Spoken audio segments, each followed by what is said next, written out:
Anthony Snyder is with us. He is our co-president for a new committee that we launched a few months ago for LGBTQIA, and we will also be announcing that Joycey Lacombe is also going to be co-chair. And interestingly enough, they're both therapists. And so isn't that interesting? So we're, we're launching this committee because right before when we were doing an analysis of the population changes and, who we were targeting, we realized that this was a community that we thought was being underserved by us. And so we launched it a few months ago, and right now we're just getting our feet in the water. I am so proud of Anthony because he's launched 3 events this month, starting this evening. And we have Pride on the 14th, and then on the 28th at the Museum of Discovery and Science, we have Family Pride. So we are well covered for this critical event. So we're sort of in a supporting mode right now until elections start to kick in, and then we'll slowly but surely get our way there. It is a process launching a new committee, but I'm so proud of his effort and his due diligence, and having Joycey on board, I think is going to make a big difference as well. So I'm going to toss it over to Anthony right now, and he's going to introduce our speaker, Misty Eyez. Hi, everybody. Happy Pride Month to everyone. I want to introduce to you Misty Eyez. She is a transgender trailblazer, thought leader, keynote speaker who's transforming minds, sparking change. With her unapologetic social activism and mind-expanding storytelling, Misty has unique ability to gently nudge attendees out of their comfort zone. Through her inspiring words, she empowers individuals to embrace their authentic selves and foster workplace diversity, equity, and inclusion. Misty talks feeling inspired, attendees leave Misty's talks feeling inspired, enlightened, without ever feeling judged or talked down to. She truly has a gift of opening minds and hearts in the most compassionate and impactful way. Join Misty in the fight for equality and a better tomorrow as she helps organizations understand the challenge, their biases, and systematic problems. I read that, and just to say that she is, she has 3 programs at SunServe. She has a MBA, MHA, and I had to look this one up, and you correct me if I'm wrong, but a certified 6 Sigma Green Belt. Yeah. That's what it is. Oh, wow. And so I'm happy to introduce Misty, and thank you guys for being here. Thanks, Misty. Thank you. Thank you guys so much for having me. I am wearing many hats today as well. I'm actually facilitating a support group in the other room, but that started at 6:30. So I started it and I said, you're in charge while mom is gone. So I ran into my office and somebody just asked me for the key to the bathroom, and I'm like, it's in the other room. In the other room, they have the key. But I'm so glad to be here. I do know that knowledge is power, and I do know that there's a lot of misinformation and a lot of people don't understand. So I met with Anthony. He asked me to speak with you and or share some knowledge with you. I do a lot of corporate talks. I do a lot of keynote conferences as well, and this is a topic I talk a lot about. So I said I will come and bring like a little, I'll do a condensed version of a 3-hour talk that I normally do. So magic, I won't do it for 3 hours. I'll make it much smaller. The good news is you get to not stay for 3 hours. The bad news is I'm going to speak in kind of broad strokes where I usually sometimes go dive deep to make sure people understand. I might not do that because I am going to, for the sake of time, but I picked some of my favorite slides to do for you. Like all of my trainings, I have basically the same objectives for everything. I want to create a safe space, and I know that you guys know each other, and when I leave, you might pick on each other. Like, why did you ask that question? You're so silly. I can't believe you didn't know that. I can't protect you from each other, but I can protect you from me. And I can promise you that no matter what you ask me, I won't be offended. I won't be bothered. I won't attack you. I will answer your question and make sure you understand. Also, I firmly believe that we, there was somebody trying to get in, so I just said admit. Um, I truly believe that we must sometimes step outside of our comfort zone to have the most personal growth. If we only surround ourselves with people that look and act and talk and agree with everything we say, we don't grow, we don't learn, we never step outside of our comfort zone, and therefore we never learn things. So I'm here to talk about a topic that maybe y'all don't know about. So I did tell Anthony to bring lots of questions from you guys. And I do realize that this is a political organization, a bipartisan, I assume, but political. And I don't usually like to get political in my talks, but one thing I do talk about lately that is political is misinformation. And it really irks me when somebody is on the news or in programming telling everyone that trans people are chemically castrating or genetically mutilating their bodies because of medication. And that is simply wrong. I want you to know that someone assigned female at birth can never, let me rephrase this. Someone assigned female at birth can get pregnant, and the only thing that can stop that pregnancy is a hysterectomy. So what's happening is some of my transgender clients assigned female at birth, so some of my trans men clients are coming to me like, oh my gosh, I didn't know I could get pregnant and now I'm pregnant. And I'm like, well, you live in Florida, so that makes things way more complicated. You can be on testosterone for 20 plus years and still get pregnant. Testosterone does not stop your pregnancy ability. Not having your monthly friend does not cancel your ability to get pregnant. In fact, there was a man in New Jersey in the year 2017 who went into the emergency room with abdominal pain, and he's like, I think I'm dying and I'm in so much pain. Oh my gosh, I'm in so much pain. The nurse looked at him and said he must be fat, so he can wait. He sat in the lobby for 6 hours. Who knows how long he sat in his house? When marginalized people are afraid to go to the hospital, they sit a lot longer than you might sit waiting to go to the hospital. So he literally thought he was dying. He went to the hospital and sat there for another 6 hours. When he got back to see the doctor immediately knew that he was pregnant and having a baby. And unfortunately, the baby was stillborn because it had been held inside for so long. But there's a lot of misinformation right now that trans guys can't get pregnant, and they can. And the other political thing I talk about is DEI. There's a lot of anti-DEI talk right now. A lot of people are saying DEI stands for didn't even earn it. But this has been around since the 90s. I graduated high school in 1994, and one of my very good friends actually told me that she didn't get into the University of Michigan and they must have given it to a black person. And I was like, whoa, whoa, whoa, whoa. Are you saying that you're smarter than every black person in the world? That there's no such thing as a black person being smarter than you? How could you literally sit there with a stone cold face and tell me that you must allot your spot to Michigan University because a black person? So I have been super aware of DEI things. Um, but I do sometimes talk about DEI a little bit. Didn't even earn it is not what that means. I believe that our world is diverse, and in a prehistoric time, like 100 years ago or 1,000 years ago, we were very self-sufficient. We could all live in a little cabin in the middle of nowhere, and I can make my own clothes, and you can make your own food, and you would grow your sheep and your cows and your chickens, and we lived on our own. But now that our world is getting smaller, we need other people to do things for us. And that's where our diversity comes into play. And that's where people are surrounding us that are different from our home folk. LGBTQIA++ community is what I often say.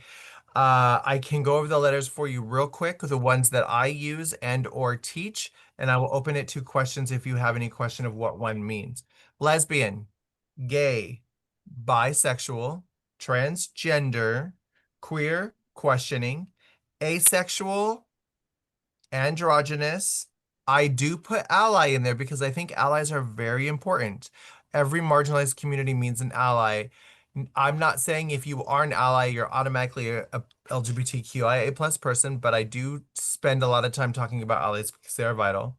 Intersex, pansexual, and two-spirit. Did anybody want me to explain what any of those letters meant? Yes. Which letter? The ones at the end. 2S? Well, there are several at the end. After you get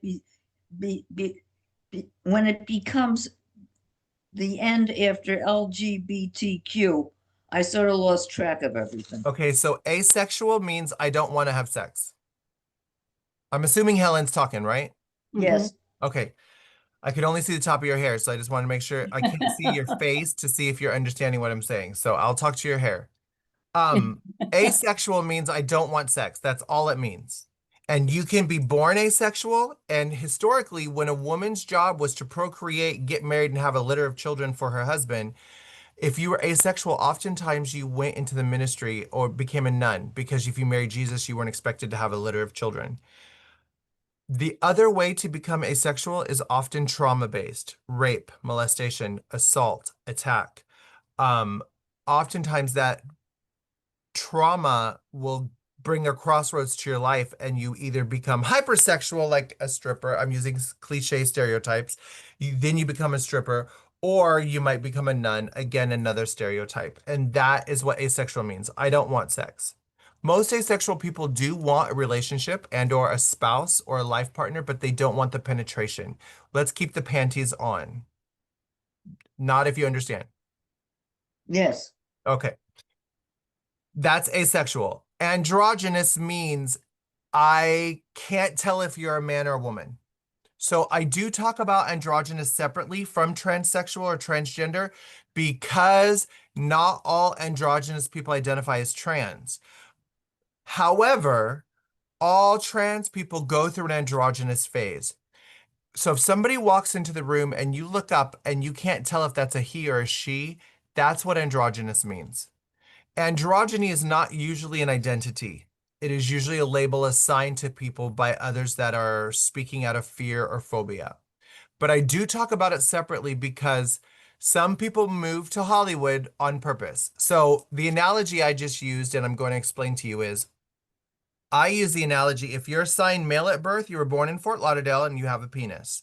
If you're assigned female at birth, you were born in Miami and you have a vagina.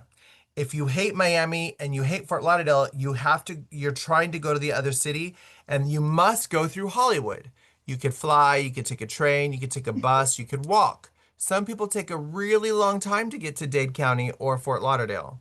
Some people never want to get to Dade County and Fort Lauderdale, and they move to Hollywood and they go by they, them, their pronouns, and they're perfectly comfortable blending the gender lines and not conforming into any identity. And that's the second A.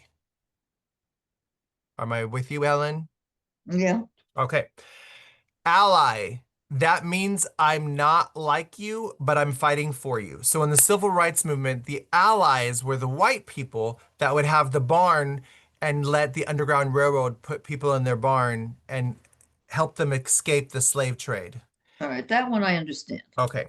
I means intersex. Intersex means I was born assigned one sex at birth. So you might be assigned male or female at birth, but biologically inside your body, I'm going to talk about this a little bit more in a second, but biologically, your chromosomes, your body parts don't quite match what you were assigned at birth. So if you've ever met a woman who is assigned female at birth and might identify as a woman but has an Adam's apple, that would be an intersex person. If you have found a man who's not overweight and has a lot of extra breast tissue, that would be an intersex person. Some are visible, like breast tissue and Adam's apple, but most intersex people don't know they're intersex until they go to in vitro fertilization trying to get pregnant or to get someone pregnant, and they're like, we can't have a baby, and IVF will be like, ooh, it's complicated, you're intersex. And intersex only means you were born with one primary sex trait, penis or vagina, but you have secondary sex traits of the opposite gender. And that's what that means. Okay, thank you. Pansexual. That means I'm attracted to humans. I am attracted to your heart, not your part. Now, this is a generational divide. A lot of people in my generation from the 90s, well, I graduated high school in the 90s. I went to college in the early 90s, but I was born in the 70s. So a lot of people in my age demographic will use the word bisexual, meaning I'm attracted to both.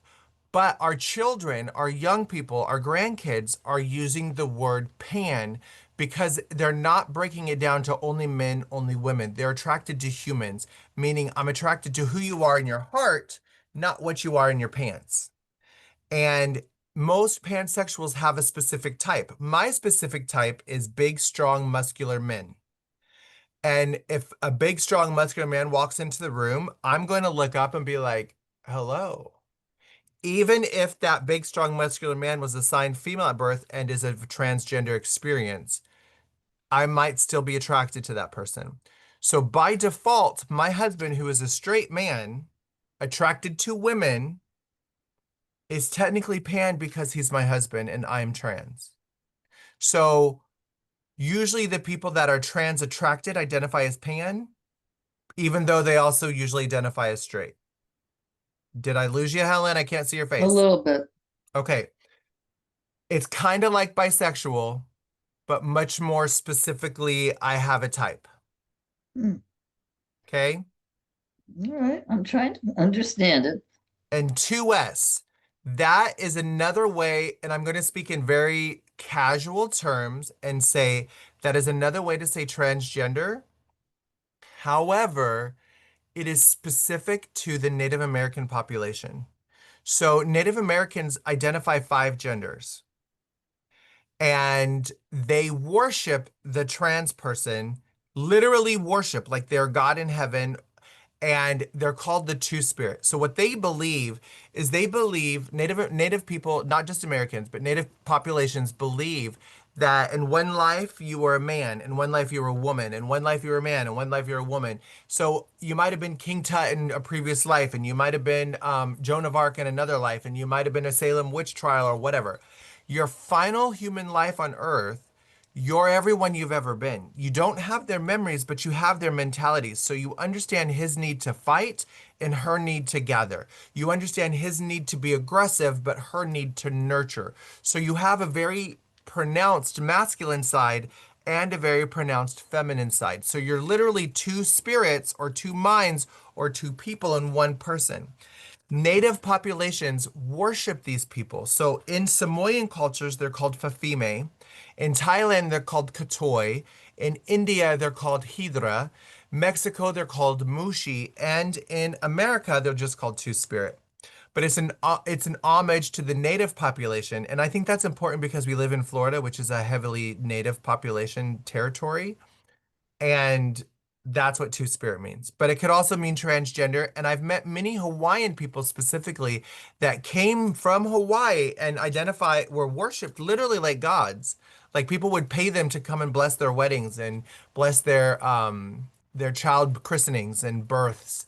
But then they come to America or not America, but like Florida, and they're like, "Well, I'm just a trans woman. I'm just trans." And I'm like, "But a mushi is so much more spiritual than just a trans person."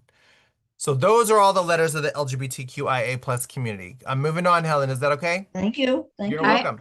I have a question, Misty. Margie, go ahead. Um, did you mention non-binary? Where does that fall?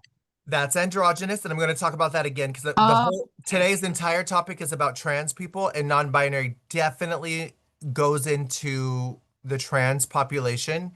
But I do talk about it a little bit here with the LGBTQIA as androgynous because some people that identify as non-binary don't identify as trans. And I'll talk about that again coming up. okay, I'm confused, but okay. I got you. I'm going to go heavy into non-binary here in a moment. But the LGBTQIA plus community is what I say. LGB is sexual orientation, T is gender. And a lot of people today are using LGBTQIA because they're being inclusive of the intersex and asex. But if you just use LGBTQ or LGBTQ plus, you'll be inclusive as well. Okay. Transgender history.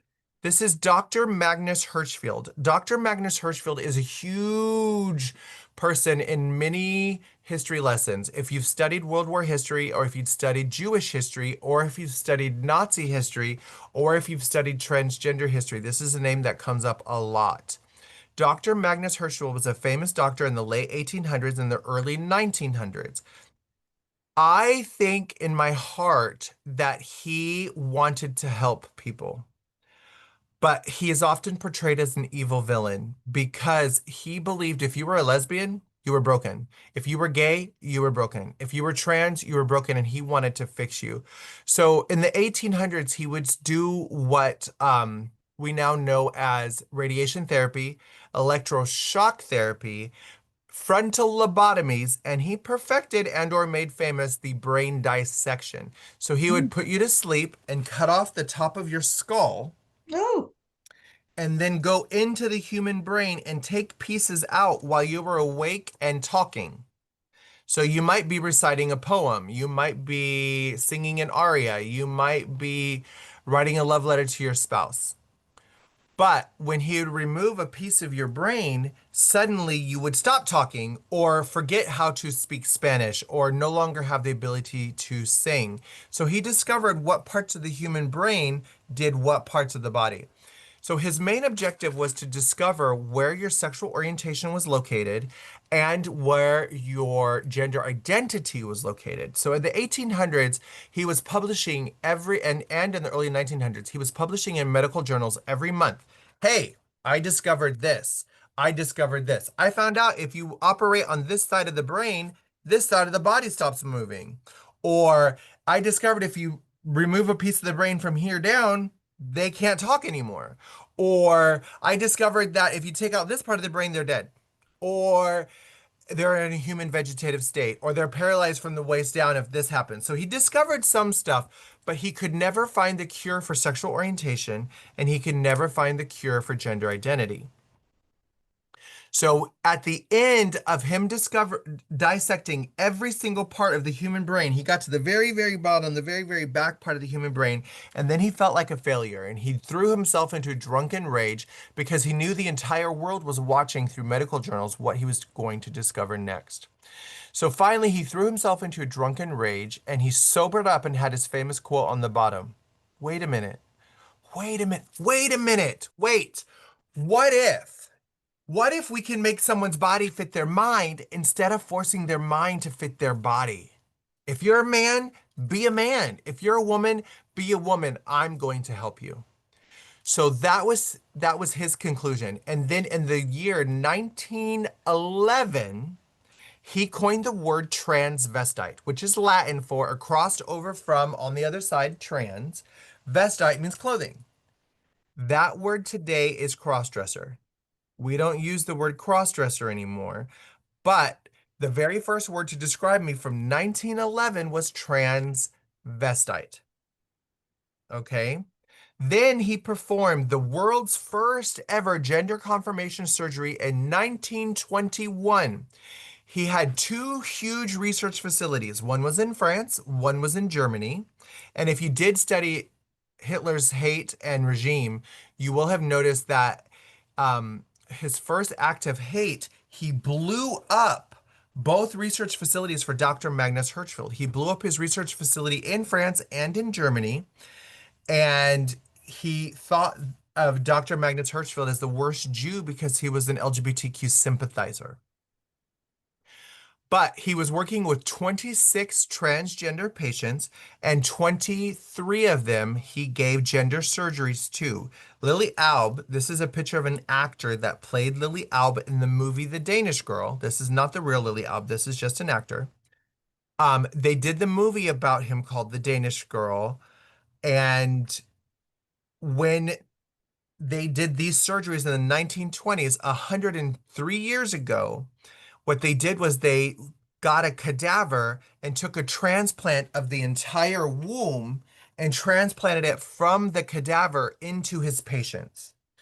I don't need to tell you that they did not perfect rejection hormones until recently. If you get a kidney transplant or a heart transplant, you have to take medication to keep it. All 23 of his patients rejected their uterus, and they all ended up dying. Obviously, it's 103 years ago, and they would have died already, but they did not live as long as they had intended. And they did the movie about her called The Danish Girl. But now he was publishing in his medical journals, I did this surgery, Lily Albin, these other patients are now women. They have a uterus, they have a vagina, they have the ability to procreate, etc. And the medical journals went crazy. What do we call them now? And he said they changed their sex. They are transsexual. Transsexual became a word in 1921. About 15 years ago, transsexual became a taboo word. So I'm going to tell you not to use the word transsexual, but the word does mean a trans person who has had physical surgery in their body. That's all it means. So I personally am a transsexual. I have had surgery. Caitlyn Jenner also became a transsexual in the year 2015. But she was a transgender woman in 1976 when she won the decathlon. Caitlyn Jenner knew she was a woman at 9 years old. When you're born with an opposite brain, that's what transgender means. Transsexual only means you became physically altered to align your body with your brain. Now, we stopped using the word transsexual for 3 reasons. Number 1, sex. When somebody says sex or transsexual, we automatically think penis or vagina. Wait, Misty's going to the bathroom. What bathroom is she going to? Hold on. Is she using the men's bathroom or the women's bathroom? Is she standing up or sitting down? We become obsessed with what's between someone's legs. That's not what you should be thinking of when you're thinking of women or trans women. So your gender's between your ears, and we'll talk about the science of that coming up. But what's between your legs is none of your business. Number 2, in our very own trans community, it's classist. Trans people that can afford to have surgery, oh, you think you're better than me because you can have surgery. I can't have surgery. Whatever. So you're better than me? And the third reason, trans is not a sexual thing. There's nothing about being trans that is sexual. It's an identity. So a transsexual is not a sexual thing. But in 1921, that was the best word he could use to describe us. So we are all trans people. We are all transgender, but we don't really use the word transsexual anymore. Does that make sense? Helen, I still can't see your face. And her hair has stopped moving. Okay, I'm moving on. Cisgender, the word you see on the top of the screen, CIS gender. That is a taboo word right now if you talk to Elon Musk. He has actually Misty, made, yes, the slides aren't moving. at We're all? sort of- no, Oh. we're on the first one. I was wondering, you referring to, I was like, wait a minute, whoa, where is it? Just thank you. Oh, can you, I don't hold on. see anything. Hold on, honey. Hold on. Maybe unshare and then, stop sharing and then share again. Okay, let me see. Well, I'm glad somebody told me. I would have been like half through my thing. Hold on. What's happened to me? Can you see anything right now? Auto save. It's from the very top of your screen. I don't see it. It just, Hold First on. slide had been fine, and now whatever is on the I got screen you. is out of focus. I got you. Hold on. We'll get it. We'll get it, but I updated it, and so it moved on my laptop or on my desktop. Hold on. But you're enjoying it so far. What's your questions while I look it up? any questions, anybody? No questions, just comments of like, thank you. I think that was like a really great explanation, and you are really good with the examples and analogies. It's great. Good. And Misty, I want you to send us the presentation because we'll put it on the page. the Yeah. Getting Better page for LGBTQIA. What do you see? It looks like it's showing a blue screen. Yeah, it's nothing. I don't know what that is.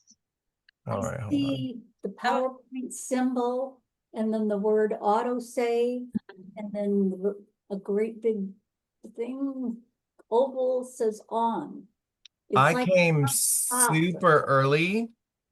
Well, not super early, but I came a little bit early to set this Oh, up. But you guys were already talking, and I was on a phone call, so I was like, you know what, this will be fine. Okay, hold on. Let's see.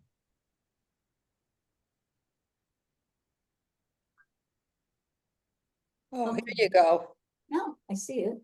Can Now you it see the says umbrella? yes. What page should you be on, Do Misty? you see the umbrella that says transgender? Yes, yes. All right, what if I do this? Yeah, Yes. Yeah, Yeah. got it. That's Caitlyn Jenner, transgender, Yes. transsexual. So I'll give you a quick Yeah. preview of things I was showing you. This is Dr. Magnus Hirschfeld, and that's Lily Alb, the actor. Oh, yes. Okay. So you're following me now, right? yes. All Thank right, you so so this much. is the transgender umbrella. And on the very top, you see the word CIS gender. That is a Yes. taboo word right now that Elon Musk has made taboo. To me, if I'm going to speak very transparent, the people that are making these policies are showing their ignorance. If you've ever taken an advanced placement biology class, you've learned the word cisgender.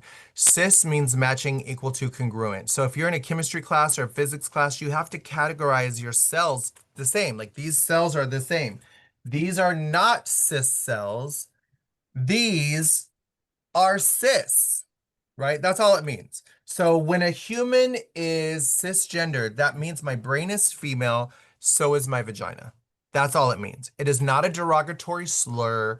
We are not making fun of trans people. We're not making fun of non-trans people. It's just a way of not saying a real woman, because I'm not an imaginary woman. But I'm not a cis woman. I do have a female brain, but I was born without a female vagina. So there are a lot of words that mean transgender. And I'm glad you told me about this now, because the next slide is important. This is a slide of very famous trans people. Why might you think they're famous?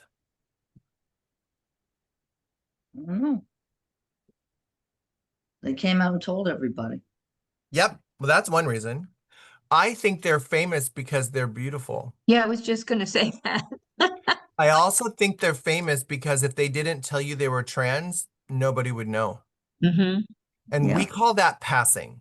So just as a person of color has the passing topic, my husband is Puerto Rican, and he told me that growing up, he would have white passing privilege in the winter, but in the summertime playing outside, he would be darker than a brown paper bag, and therefore he didn't have passing privilege in the summertime.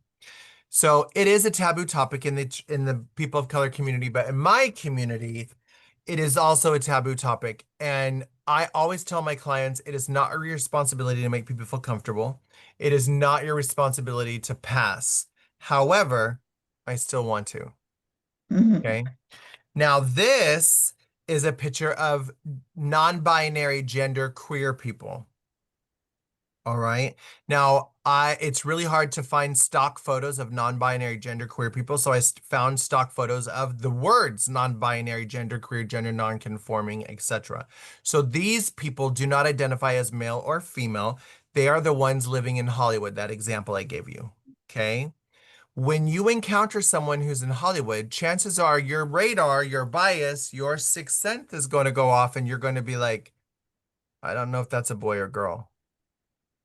Right? All of these people you might look at and be like, is that a he or a she? When you encounter someone that you can't tell if it's a he or a she, you are allowed to ask.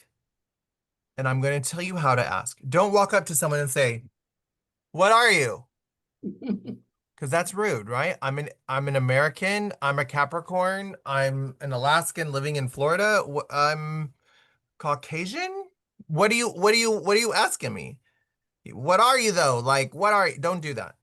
But what you can do is say, hi, welcome. My name's Misty. My pronouns are she. What's your name and what are your pronouns? It's okay to ask someone their pronouns in a professional way. Don't just walk up to random people and be like, what are your pronouns? I just need to know if you're a boy or girl. Don't do that, right? But what's your name? What are your pronouns, right?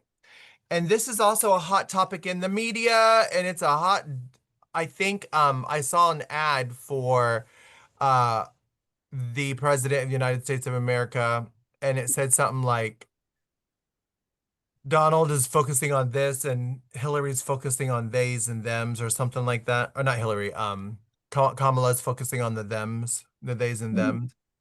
Yeah.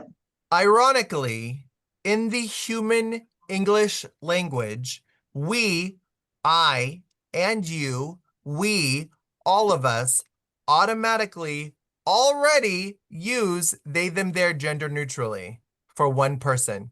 Someone left their water, one person left their water. I'm going to leave it here for them. They, one person, can pick it up after class. Someone got hit by a car. Are they okay?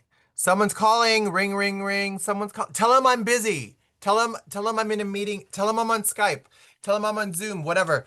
I can't get to the phone. Tell them I'm not available. Them. I don't know who it is. I'm not using my eyes to see. It's a they, them, their person. But when we look at people and our bias tells us that's a man, that's a woman, that's a he, that's a she, and they tell us my pronouns are they, them, their, then we get all butthurt because, wait, that's a plural pronoun. But we automatically do it when we don't have a bias. So why are we getting so confused when somebody asks to be called they, them, their? In fact, I personally use they, them, their for everyone unless we've met. If someone's in the lobby and I walk into my office and they're like, hey, Misty, they've been waiting for you for a really long time. I'm so glad you're back. Do you have time to meet with them? Yes. Let me go check in with my team. Let me drop off my purse. Is the conference room open? Great. Can they wait for me in the conference room? Can you see if they want a cup of coffee? I'll be right with them. Because if I assume it's a he or a she, I might get in trouble. Does that make sense? Cool. So here's a little game. Are all of you unmuted right now? I know I can hear some of you talking to me. Are you all unmuted? Can I call on you by name? Or are you, I see Carrie's muted. Karen's muted. All right. So I'm going to do a he, she, they game. All right. Do you want me to call on you? Or do you just want to just yell out? Just yell out. Hello. All right. So just yell out. Is this All right. he, she, or they?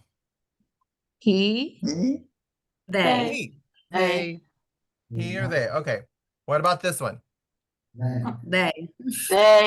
she, They. Okay. What about this one? She. She. She or they. Okay. What about this one? They. They or he. Yeah. What about this one? They. She. He or she or they? She or they. What about this one? They. They or he. Yeah. She. What about this one? They. They. They or she. What about this one?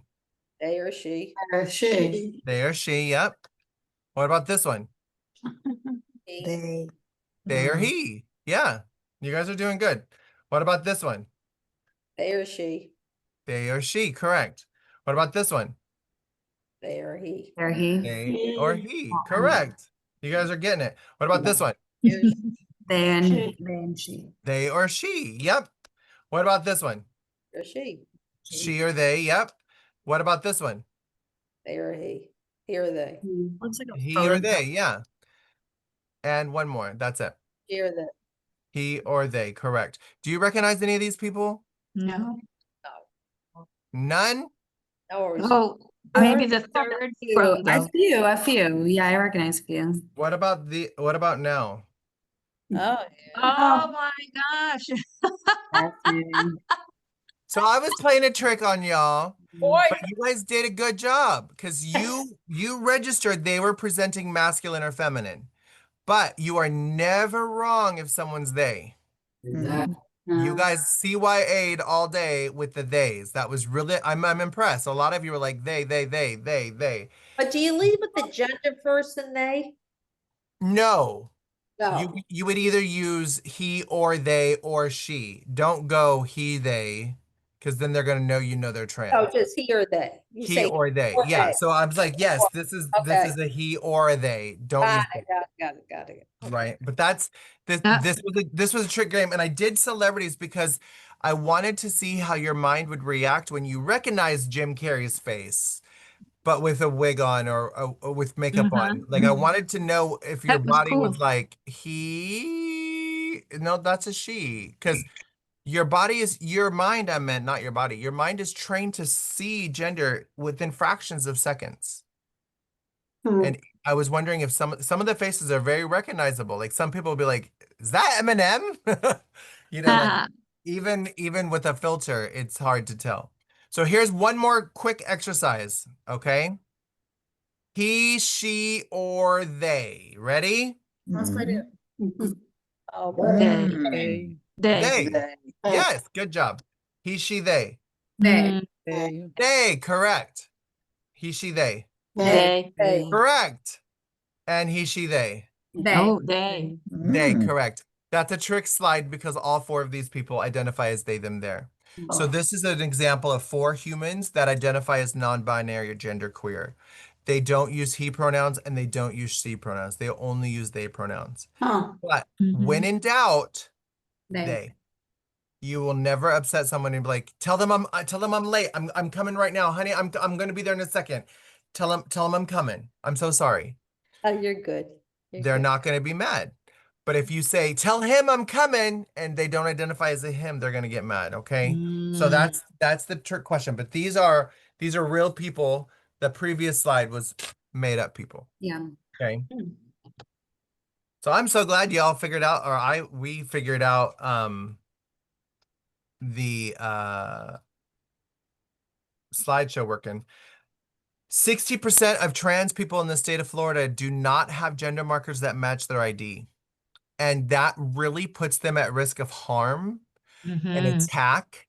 Oh my gosh. Most people don't look at that M or F when they're carding you at a nightclub or cigarettes. They're just looking at the age. They don't even care about your address. Oh, wait, you live in Deerfield? I live in Deerfield. You know, whatever. They don't usually do that. It's usually is the first thing they look at is the card horizontal or is it vertical? If it's vertical, that means you're under 21. The second thing they look at is your birthday. But currently in the state of Florida, our amazing governor is reverting gender markers. And I already have I can show you a letter. I think I blocked out their name. I have 11 clients that just got their old gender marker back. Wow. So here is a guy, one of my male clients, and they sent him this lovely letter saying, "We noticed your gender marker is incorrect. Florida statutes, the term sex does not refer to a person's internal sense of gender or their gender role or identity, but determined by the innate and immutable biological and genetic characteristics. There is no legal authority to change the licensee sex identifier to anything other than the licensee's sex. According to this license, which improperly changed the sex identifier should not have been issued because such a change is not permitted by law." So now he has a driver's license that says, and it's really hard to see, but now that little yellow thing right there, I don't know if it's too close, now says female. But he now has a female ID. And if you can see from his beautiful bearded face, that is not a picture of a woman. So my clients are freaking out. I have told them they didn't take your male ID. They just mailed you a female one. Or in some situations, the opposite. I told him, keep the male ID on top, put the female ID behind. If he gets pulled over by a police officer for speeding or whatever, give that cop the female ID. He's going to scan it and know that the male ID is not valid, and he will confiscate it. But the airport isn't going to know. The person at the 7-Eleven isn't going to know. So keep using the male ID, but now you have 2 IDs and use that female ID if worst case scenario. But right now we are living in a scary time when my clients are panicking because of gender markers. But 60% of trans people in the state of Florida right now have gender markers that don't match their gender identity. So if I said to you gender expression, would you understand what I meant? It's how I present to the world, right? Everyone's gender expression is different. Some of us are girly girls, some of us are pretty, pretty princesses, some of us are tomboys, right? Right? If you're a tomboy, does that mean you're a lesbian? No, If you're a pretty, pretty princess, does that mean you're straight? no. No. So your gender expression and how you present to the world has nothing to do with your gender identity or sexual orientation. So I created this slide for y'all. Your gender identity is who you are. It's in between your ears. It's called a brain, right? For Valentine's Day, let's pretend your sexual orientation's in your heart. It's just easier to do on a PowerPoint. Your sexual orientation's here. And your gender expression is everything. Your hair, your nails, your makeup, your clothes, your pants, your dress, whatever. And your assigned sex at birth or your biological sex is between your legs, right? So all of us in this chat fall on each of these lines in different ways. You can be a masculine man and still be gay. So you could be a man who's homosexual and male and masculine, right? And you could be a feminine man and be straight. Right? So we know that these lines don't quite mean, right? But a lot of people get confused. Like, wait, Misty, wait, hold on. Caitlyn Jenner is a woman. Yes. But she's attracted to women. Yes. So she's a lesbian. Yes. But but I thought she was transgender. She is transgender. But she's also a transgender woman who's attracted to women.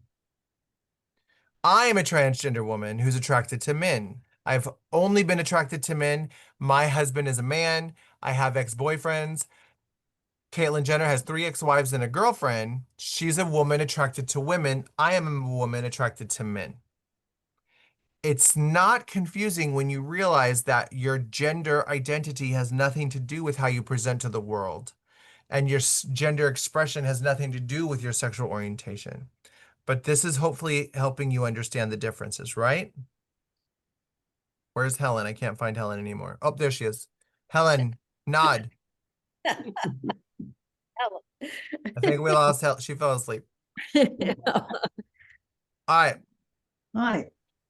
But what about the science, Misty? What about the science? Right? How many of you learned that you're either XX or XY? Yeah, okay. I learned that in 10th grade. You're either XX or XY. But in reality, there's 26 variations of X and Y. And I think right now, politically speaking, many of us understand that our politicians get to tell our schools what they teach us. I don't know why they taught us in school, at least me, that you're either XX or XY, but there's 26 variations. The most common is Klinefelter syndrome, and that's XXY. 1 in 500 humans are born XXY, and that we talked about is called intersex. Okay? Intersex shows up in multiple ways. It could be a woman with an Adam's apple, it could be a man with breasts, it could be a woman with testicles, it could be a man with ovaries. There's all kinds of variations of XXY, and it's complicated, and you can't pigeonhole everyone and put them in the same category, but just know that it's quite complicated. Okay? But how does a trans person happen? What's the science behind a trans person? Are you guys ready to go on a science conversation real quick? I'm going to speak to you like your children, so don't get offended, okay? When a sperm inserts an egg and a sperm fertilizes an egg, that becomes a human embryo, okay? All human embryos physiologically or physically start the life cycle XX, okay? My husband and I looked into in vitro fertilization, and we went and looked at the petri dishes and the people, and it starts at $106,000, and they don't even guarantee a pregnancy, and I don't even make $106,000 by myself, let alone with my husband's income. So we didn't do it, but they can tell you that you fertilize 30 eggs, and you hope for about 10 or 13 viable candidates, but sometimes you only get 8 viable candidates. So what is a viable candidate? A viable candidate is usually only an XX or an XY. So that if they see that there's an XXY or another variation, they're going to take it out. One of those 26 variations, they take it out. If they see that there's a potential of being Down syndrome or whatever, they take that out too. Okay. So if it's a viable candidate, it's a healthy baby, assuming that it will have 2 hands, 2 feet, 2 arms, 2 legs, 2 eyes, right? But all human embryos physiologically start their XX baby embryo and get 2 hands, 2 arms, 2 legs, 2 feet, 2 eyes, 1 nose, 1 mouth, 2 nipples. Boys get nipples too because they start off as girls. And 1 tubular. And that tubular is down here. The person carrying the child, without their knowledge, starts to put testosterone in the womb. That testosterone circulates the baby, right? That testosterone focuses on the tubular in the 2nd trimester, and a penis or clitoris grows. In the 3rd trimester, that super testosterone stops working on the tubular and goes to the brain. Many things can happen between the 2nd trimester and the 3rd trimester. And that's how 1 in 330 humans are born with a brain that doesn't match their assigned sex at birth. That's how a child can be born. Mommy, I have a boy brain. Guess what age you can physiologically do an MRI brain map of a child and see if they have a boy brain or a girl brain? Guess what age? Any Never. guesses? 5. What age did your child know, Mommy, I can't do that. That's a boy thing. It's 5. It's It's 5? usually Oh, about wow. 4. It's usually about 4, but you can do an MRI brain map of the child's brain as early as 5 because it's completely solidified by 5. So a human skull is soft at the beginning because they go through the birthing canal and that brain has to do this. So the brain inside that skull is malleable until it's completely solidified, which could be 4, but they say wait till 5 just in case. So that means you can do an MRI brain map, not an X-ray. It looks exactly like a male brain and a female brain on the outside of the body. But to see the map of the tunnels, there's 2 parts of the brain, significantly male and significantly female. There's 2 parts you can see the gender, and that is solidified by the time they are 5 years old. And that's what most children know. Mommy, I'm a boy, and mommy, I'm a girl. I can't do that. That's a boy thing. But sweetheart, this is your favorite movie. Not anymore. That's a girl movie. I don't like girl movies. Whatever. That's how kids. Now, all kids go through silly fun phases. You might watch Karate Kid and you want to be a Karate Kid for 3 days, 4 days. You might watch Mary Poppins and just a spoonful of sugar helps the medicine go down. And your kid is Mary Poppins for 4 days. But when it's a trans child, it's not a phase and it's not 4 days. It's all the time. And if you're a trans parent or a parent of a trans child, you need to start paying attention. They wanted to cut their hair at 4. They refused to wear shiny girl shoes at 6 to church. They cried when I put a dress on them, or they didn't want me to cut their hair short, or start taking notes because your therapist is going to need to understand consistent, insistent, and persistent. This kid is traumatized and has been traumatized since this age. But the science of the biological brain, physiologically male or female, happens in the 3rd trimester of pregnancy. And many things could happen. It could be the diet, it could be the stress hormones, it could be the cortisol. Maybe in the 3rd trimester, the person that was carrying the child was kicked out of an abusive relationship or kicked out of her home. She started to show. When it's your first pregnancy, sometimes you don't show until your 3rd trimester. And that's when you might get kicked out of your family or your job, and that's when a lot of stress things are happening. And yes, I'm skipping through really fast while I'm talking. All trans people have something called gender dysphoria. It manifests in different ways. Some people hate their face the most. Some people hate their voice the most. Some people hate their chest the most. My gender dysphoria is my nails. I could be dirt poor and not have a single breath of gas in my car, but my nails are done. If I don't have nails on, you're going to know mama's struggling real hard. Some people, it's everything, but there's always a priority. Like I'll have clients come into my office and sit in that chair right there. and text me because they hate their voice. Suicidal ideation is a plague for our community. 50% of trans adults have attempted suicide before they turn 21 years old. And I think that number might be bigger. All right, so I raced through, so I didn't keep you here all night. That's a picture of me in drag. So I didn't know if you Googled me and was like, oh, Misty's a drag queen. She's going to come in drag. There you are. That's me in drag. This is me for real. I did put on lipstick and eyeliner, but that's all you get. Sorry. That is my email. That is my phone number. You are welcome to email me and call me and text me.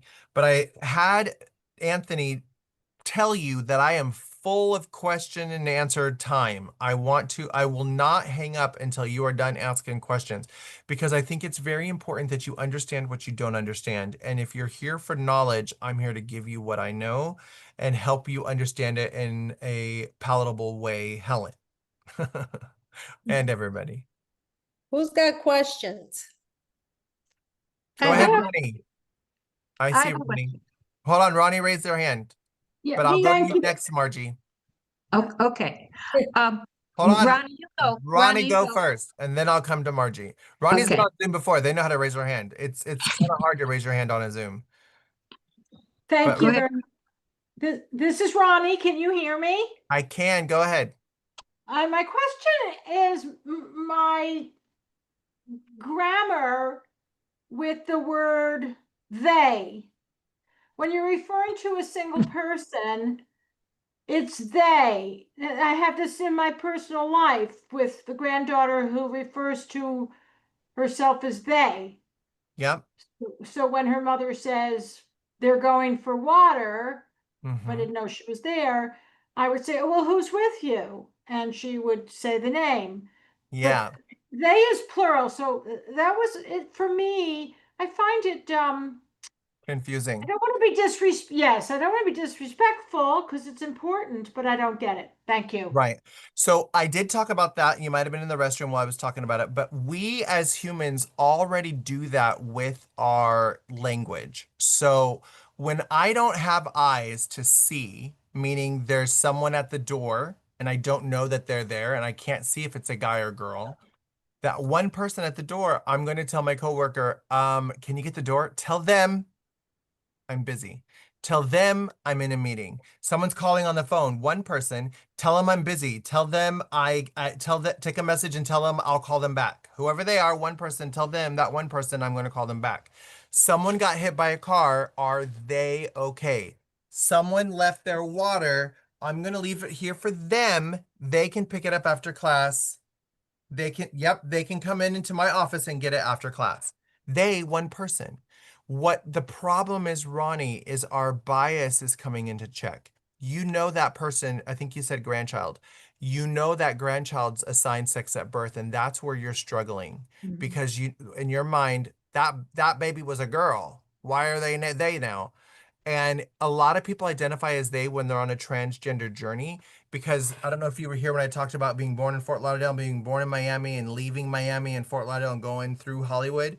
Some of us embrace they, them, their pronouns when we're in Hollywood. I didn't. When I transitioned, there was no such thing as they, them, their people or non-binary genderqueer people. I transitioned in the late 90s and the early 2000s. You either passed as a woman or you didn't. And there were times when I would be in Home Depot and I had diarrhea or something, and I'd be like, oh crap. And I look at my hands and then I look at my legs. What am I wearing? What's my hair look like? And what bathroom am I not going to get killed in? So there are many times I would use the women's bathroom. There are many times I'd use the men's bathroom, depending on how I presented at that. I'm in the middle of painting my house and I need more paint or whatever. I might not look very feminine. So it was situational back then. And if somebody said, excuse me, ma'am, I'll be right with you. Yay. If somebody said, excuse me, sir, I'll be right with you. I didn't correct them because I didn't correct people until I got my breast implant. And then once I got my breast implant, I don't know if you can see, but mama's got some boobs. And once I got my breast implant and you called me sir, then we're gonna have a problem. Like, are you blind? Like, come on. Are you doing it on purpose because you just want to be a jerk? or are you really just special? Like, what's your manager's name? We might need to have a conversation about you. But as far as they, them, there is concerned, it is very common right now. A lot of people are using they, them, their pronouns because they don't quite feel pretty. And when you're transitioning to woman and you don't feel like a pretty woman, or you're transitioning to male and you don't feel like a masculine dude, you go by they, them, there, because I don't want you to think I'm trying to be she because I don't feel pretty yet. And I hope I didn't make you more confused, Ronnie. No, not really. It's a grammar problem I'm having. I You're not understand what you alone. said, But but when you learn, in the 50s when I went to school, it's just But a let me tell little. you something, Ronnie. I just got my double masters. I got an MHA and an MBA. And in 2019, pre-COVID, Webster's Dictionary awarded singular they, them, their word of the year. And 7th edition APA English writing. APA English writing, it is now no longer proper English to say, because we used to say every student must come to the front of the room, pick up his or her backpack, or his, he, parentheses, she must come to the office. Now it's proper English to say every student must come to the front of the room, pick up their backpack. And that became grammar Nazi proper English in 2019. So Miss Grammar Nazi Ronnie, you're a little behind the times, honey. You have no 1920 to idea. 122. Okay, I'm way behind. Okay, let someone else please ask a question. Thank you Yeah, very I'm much. Thank picking you. on you, Ronnie, but I do want you to understand. I do want you to understand. All right, go ahead. Margie's up. All right, Oh so yeah, Margie had a question.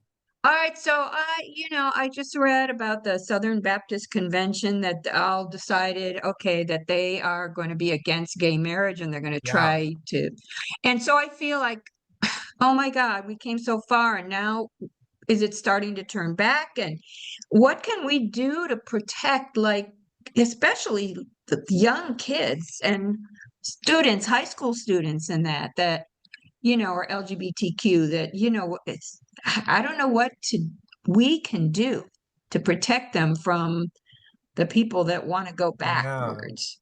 Margie, I love your question. And can you come to every talk I ever do and ask a very similar question? Sure. All right, I've kind of been transparent so far and just spoken. I mean, maybe because it's 6 o'clock or 8 o'clock at night and I'm ready to go home, and I'm going to tell you my honest thoughts, and I'm going to keep doing that if that's okay.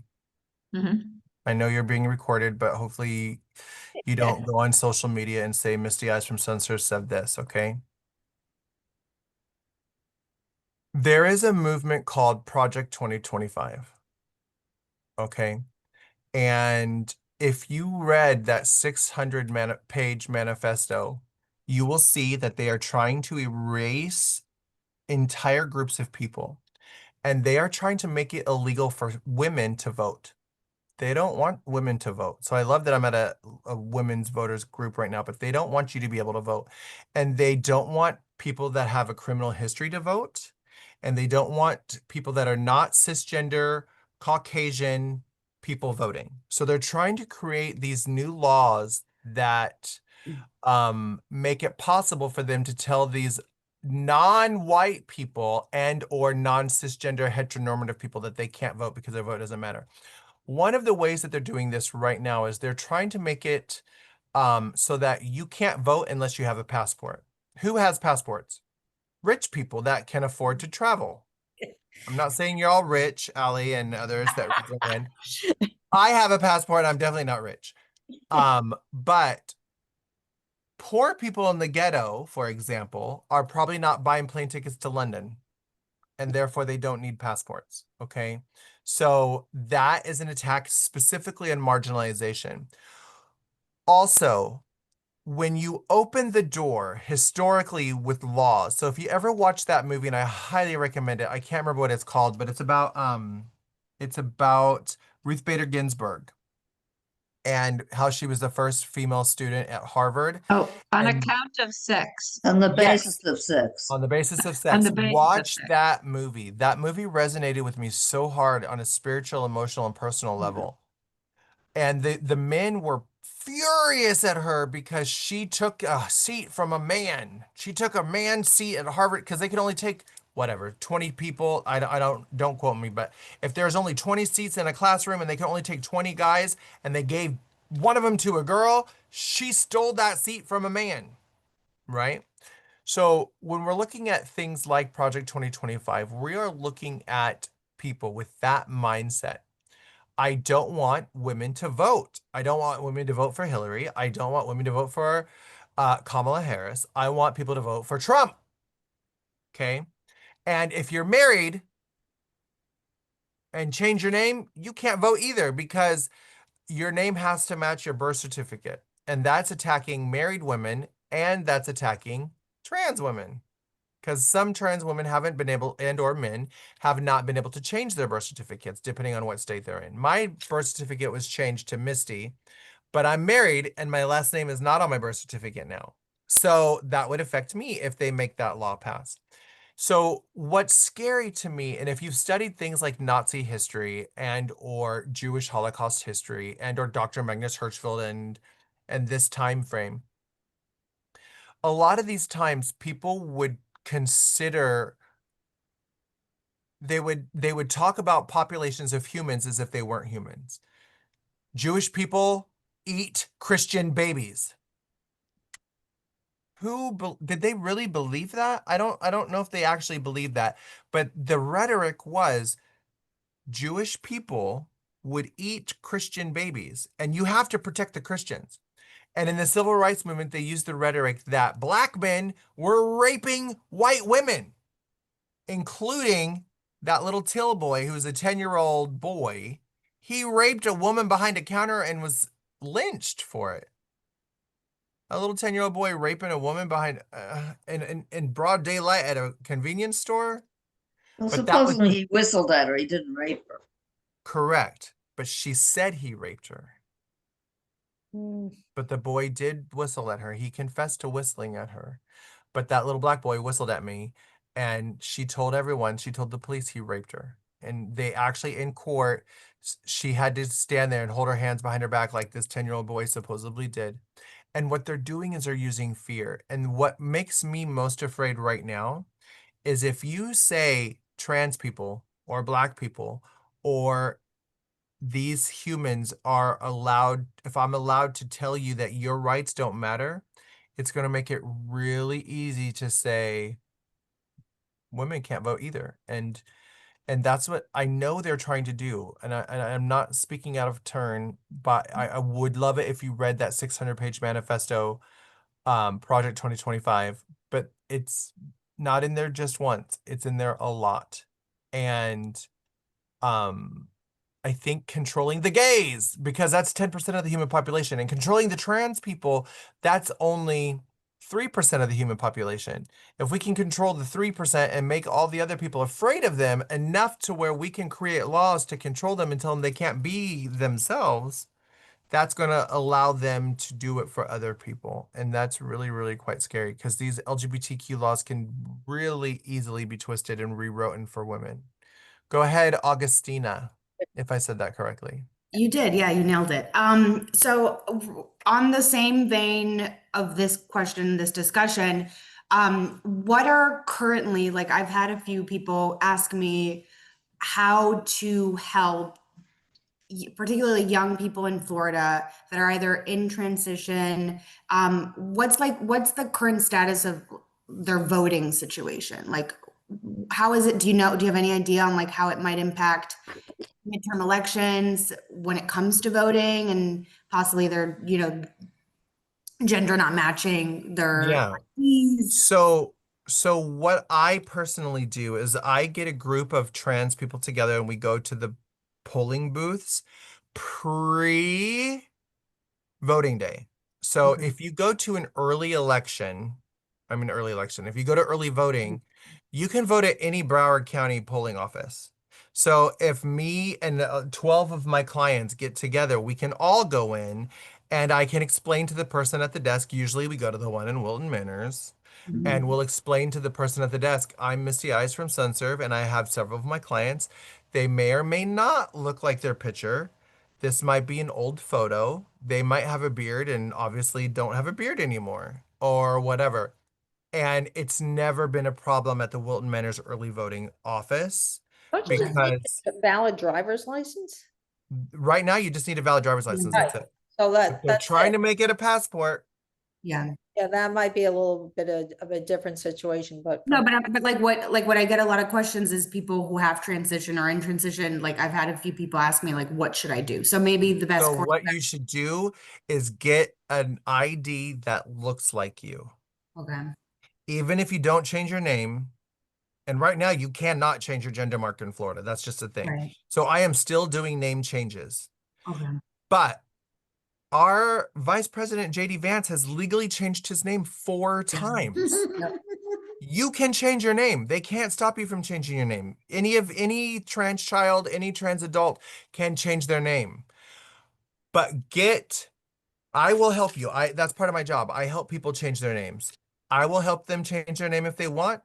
But when you do transition medically and or surgically and you don't look, I literally had a client who had a like Grizzly Adams beard and was a beautiful woman. And she came to my office and she's like, I'm like, can I get a copy of your ID? And I'm like, girl, like, Mhm. and she's like, I know, whenever I get stopped, they don't even believe it's me. I'm like, why don't you have a new ID, girl? Just go to the DMV and get a new ID. But the embarrassment of standing there with such an old ID Sure. is a problem. But if you have a face that resembles your face now, there's less problems. Okay. Even if Okay. you can't or don't want to change your name or you're afraid to change your name, just get an updated ID. Because if your cheeks are growing or your boobs are growing and you look a little different, just update your ID. Okay. Yeah, Perfect. I that's what I might would just do. refer them to you directly. I took a photo of your contact information. I think that's what I may do. Good. Yeah, it's still up, I think. All right. And the second part of your question is affirm the child. No matter what, affirm them. You are beautiful no matter what. You are not alone no matter what. Get them support groups. If they're overeaters, get them overeaters. If they're alcoholics, get them alcoholics. If every marginalization or trauma has a support group, and it's very important that they understand that they are not alone. Help them find other people just like them, and a sense of community is very important. Absolutely. Thank you so much. You You're have welcome. been absolutely marvelous. This was a wonderful presentation, very educational. Yay. I think we all learned a lot from it. We're definitely going to have you back. Yeah. And if you wouldn't mind sending me and Anthony your deck, if you don't mind, we'll put it on the Say website. that again really fast. Would you mind sending Anthony and myself a copy of your presentation? And There we'll you go. put it on the site, on our LGBTQIA committee site. Yeah. And, we're always looking for great information to help educate the community. And as we get closer to voting again, I would love to have you back to talk about these things about IDs. Because right now we're supporting it. We're going to transition to voting at some point, and this is a perfect segue. So thank you so much. We appreciate your time. You were wonderful. You're welcome. I'll I'm tell you glad I what, was here. you had an unbelievable turnout today. You had up to like 18 people at one point. Well, Everybody good. came. I didn't know what to It's expect. only like at 8:05, a couple of people dropped off. Who cares? But I'm just saying that obviously the information was interesting and people want to learn about this. Yeah. No matter what demographic it is, people, a lot of people's families have these types of things in their families. Yeah. It's not like back to, what is it, Ward and June in the, what was that show? That Oh, yeah. Leave it to Beaver. Leave it to Beaver. It's not like that anymore. So there's Yeah. a lot to be learned. There's a lot to learn, and how to speak and using the right pronouns and things, how to think, how to, it's Yeah. different. Well, thank you so much for having me, and I will gladly come back and chat with you again. Maybe we can make this a thing. But I'll definitely come back, especially when we get closer to election and there's hot topics to talk about. Oh, yeah. But Be perfect. And maybe that's what we'll do, like a hot topics. yeah. Maybe But I loved being here. And thank you all for coming. It was great. Thank you so much, Misty. You're welcome. Everybody. Thank you so much. Be Bye. safe, Thanks for everybody. staying Be on. safe. Thank Thank you. Thanks, you. everyone. Have a good night. Night. Night, night. All right, how do I?